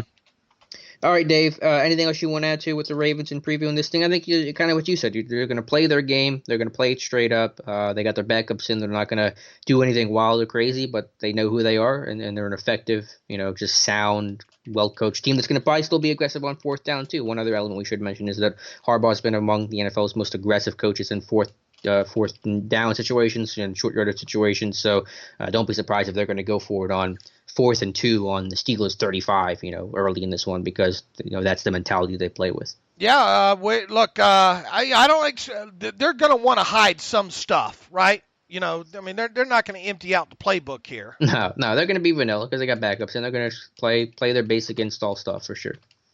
All right, what else do we have on them? I think that was all I had with Baltimore. Yeah, again, it's Baltimore. I mean, they're just a really good team. I mean, you asked John the question, and I'll pose the same to you, Dave. How surprised are you that Baltimore's playing this well in 2019? I'm very, very surprised. Yeah. What's the most surprising aspect of the season for you? I think really defensively, what they've been able to do defensively. I thought they were going to. I thought they were going to take a step back there. Mm-hmm. What about with Lamar? Anything with Lamar that you're? Yeah, just a lot better of a passer than what I thought in must-have situations, especially in red zone, in shorter areas of the field. There, I mean, he's been absolutely fantastic. And look, we knew he had an arm, Mm-hmm. And he could get that ball down the field too in deep situations and just really the short areas of the field. He's making good decisions with the football and putting using those tight ends well. I didn't expect this offense to be that good. Yeah, I'm with you. I mean, I like Lamar, but I didn't realize they were going to be this dynamic, this consistent, and it's just a consistency that they've shown. They haven't lost since that Browns game when Chubb ran all over them. So it's been like 2 months since they've lost a game. So just that consistency. I don't care how good of a team you have. It's just hard to go on that kind of streak. And you got to tip your cap to Harbaugh and company. Absolutely. They've really have done a good job. All right, Dave, let's preview it for the last time this year, our Week 17 picks. I don't know where we're at in the standings. I think I'm a couple games ahead of you on the year, so I'm trying to protect my streak here. But let's make our picks. Let's do it here, and obviously you can look. MyBookie's been a sponsor of ours all year. Hopefully you're using them to make your bets online, and you can find their lines at mybookie.ag. And we'll start. The first one on the list here is a game that the Steelers will be watching, or at least Steeler fans will be. Mike Tomlin claims they won't be watching. But watching on the scoreboard here, and that's the game Tennessee Titans at the Houston Texans. And look, I know there's been a lot of talk here about this, about that one getting flexed along with the Steelers, and why didn't the game against, with the Chiefs get flexed as well too. Look, you can only flex so many of those things too, and depending on what are you going to flex the Patriots game too? Because the Chiefs probably, if the Chiefs played later, they're probably not going to. If the Patriots win their game, the Chiefs have no incentive. So where does the domino start and stop? As far look, if the Steelers would have won last week, we wouldn't be worried about all this garbage anyway. Right. And that's kind of where I am at on this. Now the question is how hard will the Texans play? Bill O'Brien. I've been monitoring all he's saying from a context standpoint, and he's never answered the direct question. Is he going to sit some of these guys in this game? He said, we're going to play to win. Well, yeah, you got to play to win the game. But there's overall, depending on how much stock you want to put in that number 3 versus number 4 seed, and heck, if the Chiefs do what they're supposed to do earlier in the game, and that's win, then and they do win, there's going to be zero incentive, in my opinion. Well, there will be for the Texans to play. So with all that prelude, blah, blah, blah, we have the Tennessee Titans visiting the Houston Texans, and the Texans are underdogs, 3.5 points. Yeah, I'm going to go Tennessee in this one, unfortunately. Not that I'm rooting for it, but I do think that Houston's going to take their foot off the gas, and I think that's kind of what you're getting at with everything that you said there. So, Tennessee, A.J. Brown's been playing really well this year. I know Henry's been dealing with a minor injury, but I think that, just starters versus backups, I think Tennessee's going to win. All right, goodbye, everybody. Thanks for tuning in. See you next year. I'll talk to you at training camp. Yeah, we'll be back to start talking about the draft and the offseason here. The good news is I'm wrong a lot, so this is actually a good thing. If you're going to be wrong, I'm going to be wrong. We're going to hold hands. We're going to hold hands and jump together here because I don't, unless Tennessee just messes this up somehow, which is possible. I don't see it though, so I'm going to pick the Titans to cover the 3.5 points, and obviously if they win, that dooms the Steelers there. And I know the Titans have Ryan Suckup, who screwed the Steelers a couple of years ago, and I know he's going to do it again. I'm mad about that. So do you still think Tennessee's going to cover that 3.5 though, right? Or no? Yeah, I do. I don't know how Suckup's going to screw the Steelers, but he's going to find a way. He's going to have a block kick that he picks up and runs into the end zone and wins the game. I don't know, but I don't like Ryan Suckup. I don't like Joe Nedney. I have an irrational hate of kickers who have screwed the Steelers over the years. Well, the inner Steeler fan in both of us hopes we're both wrong when it comes to this game. Cleveland Browns at Cincinnati Bengals. Who cares? Bengals +3 at home.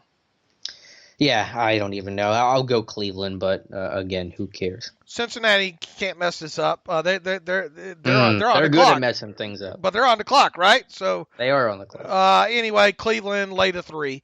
I'm with you. Chicago Bears at Minnesota Vikings. Vikings at home +2. Yeah, I mean the Bears have been playing better. I don't know. Minnesota's resting some guys. Dalvin Cook's status is kind of up in the air. I'll go Minnesota, but this one I think will be about a 2-3 point game. I'm glad you did because I needed to pick a few opposite from you here. So give me the Bears on the road, lay the 2. Indianapolis Colts at Jacksonville.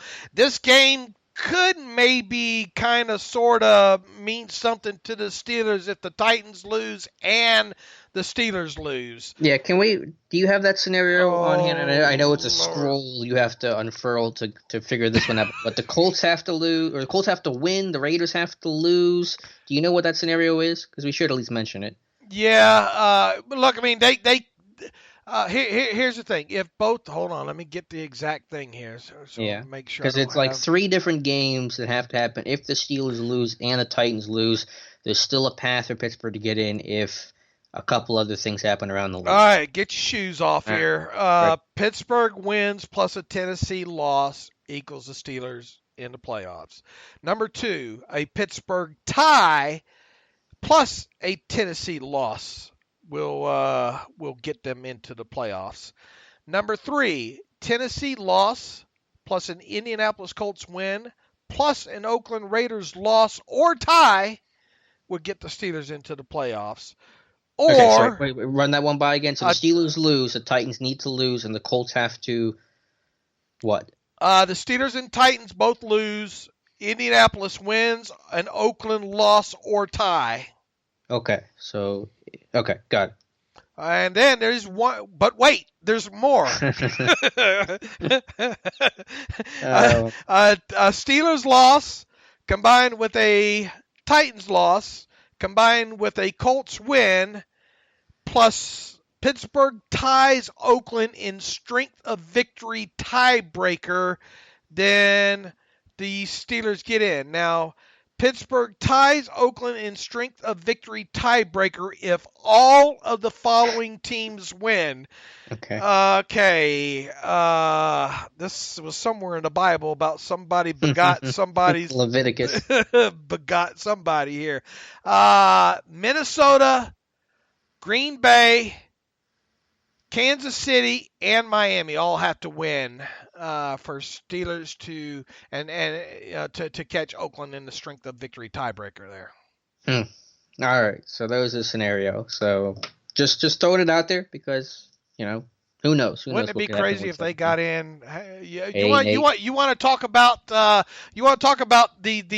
movie script? If they were to get in by that last scenario there, whew. All right, where were we here? Indianapolis Colts at Jacksonville Jaguars. Jaguars at home plus 4.5. Give me the Colts. Yeah, I'm gonna have to take the Colts with this. Jacksonville seems like a mess with Coughlin. It all seems dysfunctional. Okay, Atlanta Falcons, who looks like they're going to keep Thomas Dimitroff and Dan Quinn there a little bit longer there. Falcons on the road against the Buccaneers. Buccaneers favored by 1 in this one. Yeah, you saw them struggle a bit with Winston with that broken thumb and no receiving help. I'm going to go with Atlanta. It feels like every year that we talk about how Atlanta, they're keeping their GM, they're keeping their head coach, and maybe they should make a change at some point because you have the same story every single year. Boy, if you get that vote of confidence to close out the season, you better win, right? You better win this one. So, give me the Falcons plus 1 on the road. Washington at Dallas. Maybe Jason Garrett's last game as head coach. Who knows? Maybe Dak Prescott's last game as a quarterback there as well, too. Dallas has got to win this one, laying 10.5 on the road against the Redskins. Yeah, I think Dallas, with that motivation, wins big against Washington. I think Dallas wins, but I'm going to say that Washington covers this. So plus, give me them 10.5 points. Saints on the road against the Carolina Panthers. Saints 13.5-point favorites. Are the Saints playing their guys? I don't know what all they're playing for. I'll go with the Saints just because Carolina. I mean, I think they're still starting Will Grier. They had 6 points against the Colts last week. Saints not any easier of a team, a better team. So Saints win big. I think all those top teams in the NFC are trying to battle still. Maybe, are they? Maybe right. Hold on here, real quick. Here, let me look at where they are. Is San Francisco 12-3, Green Bay 12-3, New Orleans 12-3. So, could potentially be home field advantage throughout the playoffs up for grabs there. Yeah, so you could have a 12-14 without a bye. That'd be. Give me the Saints lay the 13.5 in this one. Philadelphia on the road. If Philadelphia wins, they're in. Giants at home +4 against the Eagles. Oh, I'm gonna go with the Eagles in this one. They've shown some resiliency. Give me Philadelphia. All right. I'll say this is a field goal game. So give me the Giants +4. I think the Eagles win. But I think the Giants cover here. New York Jets on the road against the Bills. Bills don't have anything to play for. They're locked into that number 5 seed. Even so, Bills -2. Well, I think McDermott said that Josh Allen's going to at least play. I don't know how long that's going to last for. But you know what? Give me the Jets in this one. I think they find a way to do it just because the Bills probably going to rest some guys, and the Jets are a legitimately better team than their record indicates, as the Steelers found out last week. Yeah, I wanted to take the Jets on this one, but I think I need to play makeup here. So give me the Bills -2 at home. Miami Dolphins at the New England Patriots here. Patriots -16 at home. Can Miami cover? That's a good question. I'll stick by that guy. I'll say that Miami finds a way to cover here in the finale. They're going to play hard at the finish line. Give me the Patriots lay to 16 points. Green Bay on the road against the Detroit Lions. Lions +12.5 at home. Against Green Bay? Mm-hmm. I don't know. It's just been a mess with the Lions. I'm going to go with the Packers. I'll say the Packers keep it marginally close. Give me the 12.5 points here. Los Angeles Chargers at the Kansas City Chiefs. The Chiefs may or may not have to. Well, being as how the Patriots are playing at the same time, the Chiefs going to have to play this one. Chiefs at home 9.5. Yeah, give me KC. That defense for KC is legitimately starting to play well, and that can make them a real upset favorite over a Baltimore in a playoff run. Yeah, I'm with John on that. If there's a team on the AFC side that could give Baltimore, in fact, that probably they beat them. Well, of course, New England probably has to have a say about this at some point. But anyway, I'll lay the 9.5 with the Chiefs on this one. San Francisco at Seattle. Did you see Marshawn Lynch? Welcome back. Press conference, 12 seconds long. Yeah. Boy, Seattle's had a lot of injuries here as of late. At home, +3.5. I love the story that Marshawn's back. I know I picked Seattle a lot lately. I think I've been wrong a lot lately, so I'm going to go with the 49ers. I'll take the Seahawks at home plus the 3.5 points here. Raiders at the Broncos here. Broncos actually favored by 3 at home against the Raiders here. Is Josh Jacobs going to play? He had surgery for some skin infection thing. I don't know. Either way, I mean, it's a toss-up. I'm not going to pay attention to this one. I'll go Denver.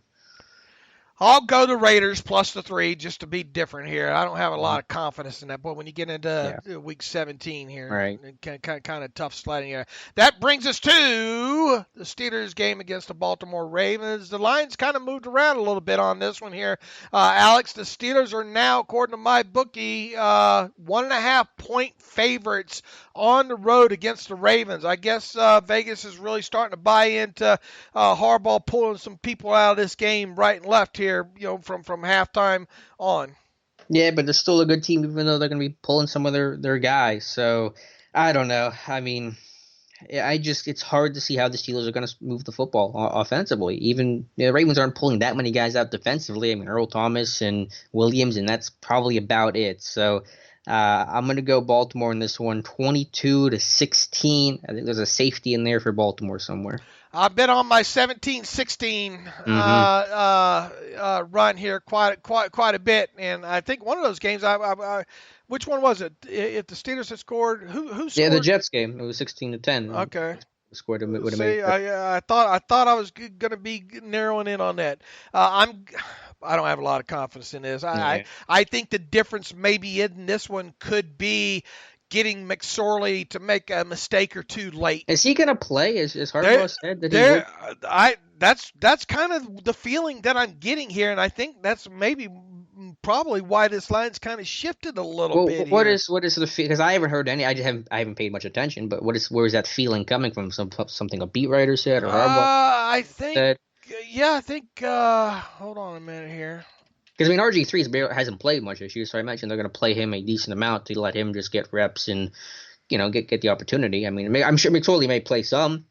I bet they have some sort of specialty package for him, whatever they want to call it over there in Baltimore, where they're going to utilize his talents, but I don't really expect him to be the quarterback. Look, I would get RG3 a half's worth of work or three quarters worth of work, and I'd get him the heck out of there because I mean, you don't have anything to. And why not use this opportunity to give your young, your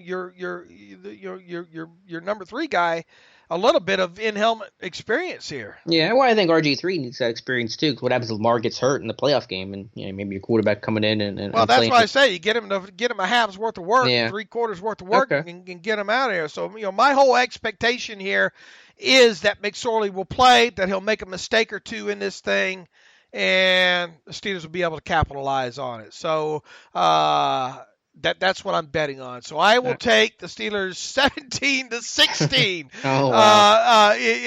in this one. I guess that means I'll take the Ravens plus the points in this one here. But nip and tuck game, what's the over-under on this one here? Let me see real quick here. 45, if I had to guess. No, 37. So how about this? Take Dave's stone cold lock of the century of the week for the final week of the regular season. Boy, try to put that in the title on the screen there. Take the under 37. Take the Ravens plus 1.5, and take the Steelers outright winners. How's that? Wow. 17-16 is your final prediction. Yep, absolutely. You're the guy that plays the same lotto numbers every day, thinking that the odds are finally gonna come to your favor one of these days. Are you trying to take a shot at my my addictions and all? No, I'm just saying you're just playing the same lotto numbers. Well, it gives you a better chance, right? I do that with. I tell you what I do that with is Keno. I'm that That's big out there, Vegas. Well, not so much the live Keno is starting to die out here because you go in there, it's just a bunch of old people and then Dave sitting in there. But it's a good time killer. I like numerology, if you will. And I'll get the sheets and say how many times has this number came in the last 20 games and that kind of stuff there. So I am that guy that sits in the Keno room that will play the same 3 spot 40 games in a row. And that's fun? Huh? And that's fun? Yeah. Just sitting in there with your phone, getting the music going because they have nice, comfortable chairs in there, and the girl comes around every 20 minutes with a coffee for you and all like that. So it actually to me that's relaxation. Hey, more power to you. All right. How are we? I guess we need to get to a few emails here, right? Yeah, we'll do a couple and close out the show. All right. Let's see. Kevin Jessup writes in, question for Dave and Alex. 2 years out, who is the better receiver, Juju or Diontae? Really enjoyed the podcast. You guys are awesome. Happy New Year, Kevin Jessup. Kevin, happy holidays to you as well, too. 2 years out, who's the better receiver, Juju or Diontae? Is he saying after Juju's 2 years, was Diontae a better receiver than Juju after? I don't quite understand the framing of the question. Yeah, that's a good question. Does he mean? I think I'm going to go out on a limb and say 2 years out from now. Oh, okay. Still gonna go Juju. Though I've been really impressed by Diontae Johnson.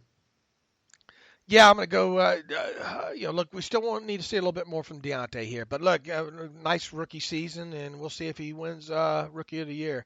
Let's see here. Lewis Damper writes in, hey, guys, first time email. Remember how we all felt about Dupree before the season compared to now? And now his price tag is sky high. How would you feel about a 3-year, $12 million contract for James Conner? If he stays healthy, a very, very big if. He could be really good for cheap, and with Snell on a rookie deal, that's minimal cap space for running backs for years. The last thing we need is a career contract year from Conner with Dupree, Hargrave, Juju, and Watt contracts looming. Good idea, right? Well, here's the thing. Conner probably be better off betting on himself than taking a 3-year, $12 million contract there. It's hard to come up with optimism that Conner will sign a deal this offseason after the season they just had.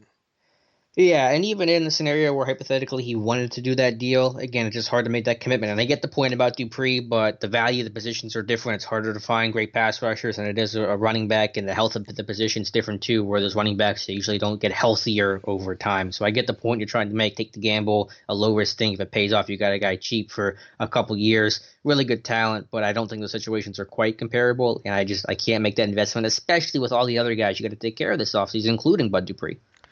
Yeah, and look, once again, I think James Conner would rather just try to bet on himself in that situation instead of locking himself up for 3 years at what would be $4 million a year. Right.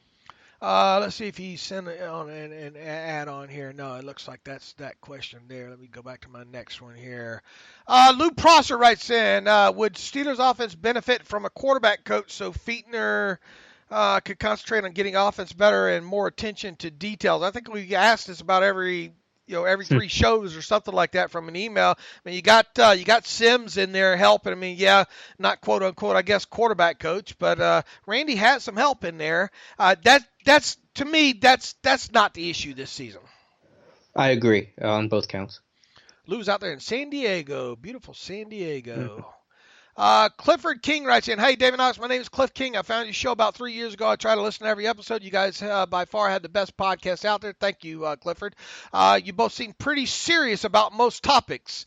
Why so serious, Alex? And I have a question to try to loosen things up a bit. Pittsburgh quarterbacks have had some fun nicknames. The Steelers have had the Blonde Bomber, Bubby, Slash, Big Ben, and now Duck. I'm sure there are others I cannot think of off the top of my head. I'm just wondering if you had a favorite Pittsburgh quarterback nickname or overall Steelers player's favorite nickname.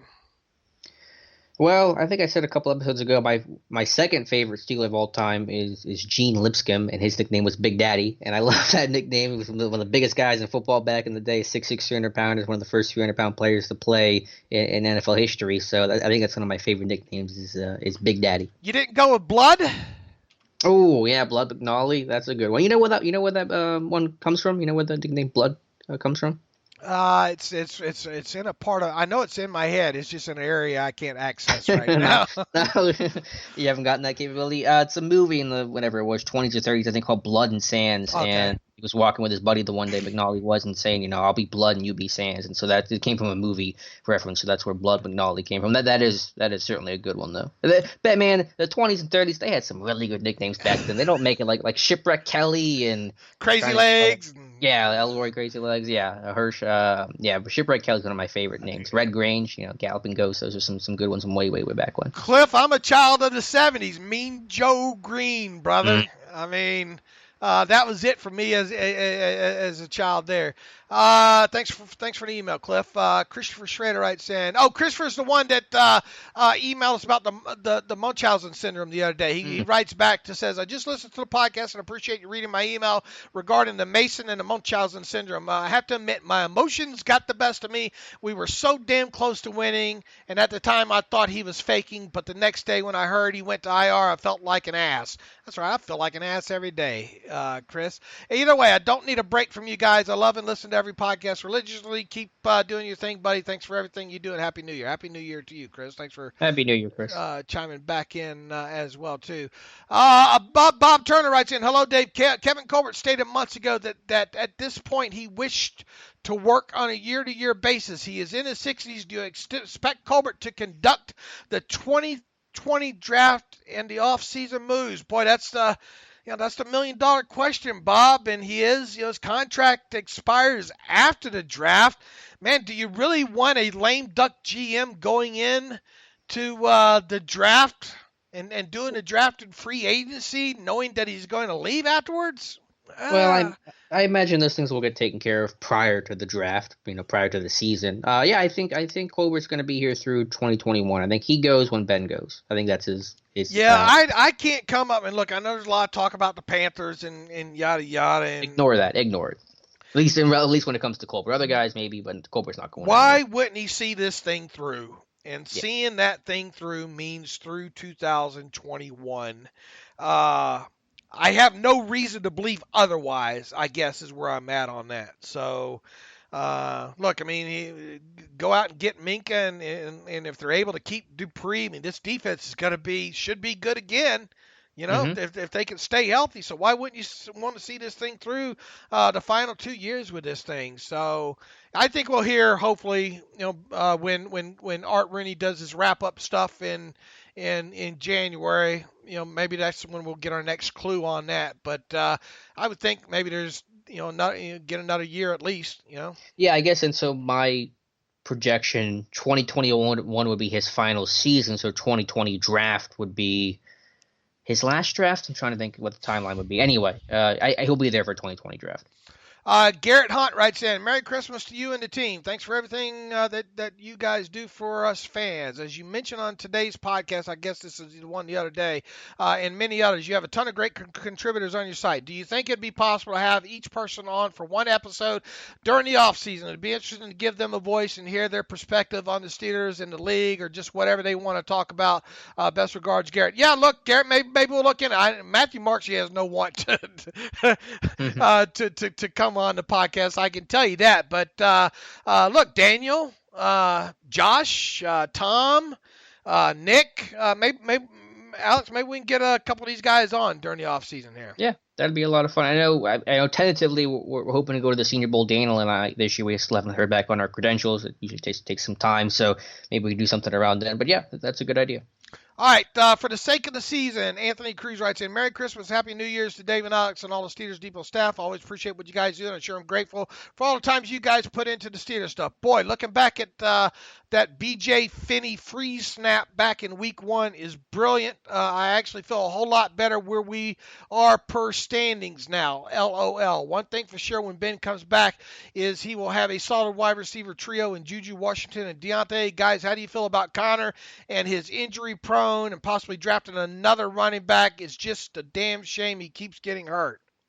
Did we get this question on the last podcast, or is this a new question? This one came in 3 days ago on the 24th. Am I reading it again? I feel like we did this question before, and we did the show on Christmas. To answer to Connor, if we haven't gotten to it, I mean, Connor, I just wouldn't make that kind of commitment to Connor. You can't justify it right now. I guess with that, I think I've gone through all these things if I'm reading again, unless there's anything in the spam folder. But I think we're running a little bit long here, and it's about time anyway, right? So, Alex, where did the season go, brother?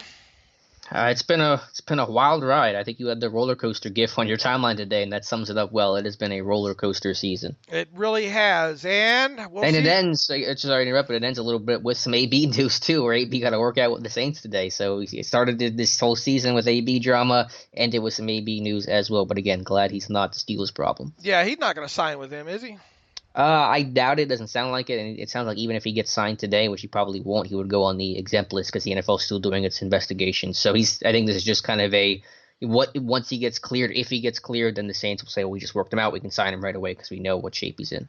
Well, obviously, we're going to be talking about what happens, with the Steelers on Sunday, and we'll see if they're in the playoffs or not. So make sure to tune in for that. If indeed the Steelers are out of the playoff or don't make the playoffs, we'll start getting into some of the off-season things and obviously recap the game and go from there. So we are prepared to shift the gears quickly if have to. And obviously we'll hold out hope that the Steelers can somehow manage to get themselves into the playoffs. Until Monday. As always, you can follow me on Twitter at Steelers Depot. You can follow Alex on Twitter at Alex_Kozora. Follow the show at Terrible Podcast. Email the show, theterriblepodcast@gmail.com. If you like what we have done this regular season for you and you want to donate to the cause, go to SteelersDepot.com, hit the donate button upper right navigational bar. That'll take you to PayPal where you can make a secure donation to the site. Also, if you want a ad-free version of the site for the off season here or for the next calendar year, really, go to SteelersDepot.com, hit the ad-free button up right navigational bar for $25. You can have that ad-free version of SteelersDepot.com for one calendar year. Thanks for listening, everybody. We certainly do appreciate you tuning into this show however many times you do during the year and going to SteelersDepot.com. We hope that you stay around past Sunday. I know several of you will. So in the meantime, as always, thanks for listening to the Terrible Podcast with Dave and Alex.